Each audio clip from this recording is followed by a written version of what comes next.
guys, this is Devin. Do you own a smartphone, a computer, maybe a tablet, or a home theater PC?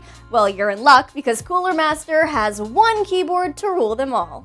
So we've already gushed enough about our new SK line of keyboards. You know they're jaw-droppingly gorgeous, they feel great on your fingertips, and they are fully loaded with the latest and greatest features.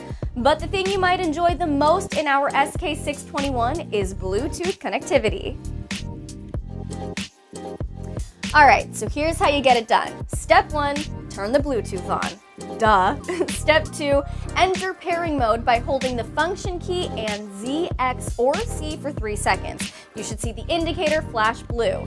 These 3 keys set up separate device profiles for easy on-the-fly connectivity and switching. Step 3, if your device has successfully connected, you should see the light flash 3 times in 1 second.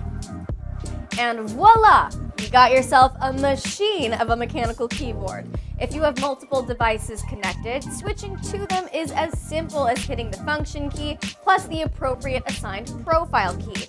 And when we say multiple devices, you best believe we mean multiple devices. Behold, PCs, consoles, tablets, or how about all of them at once? But that's not all. TVs, watches, 3 smartphones taped together, Bluetooth speakers. Okay, actually no, not that last one. The bottom line is the SK wireless keyboards have the seamless capability to not only connect to multiple devices, but also switch between them with little to no lag.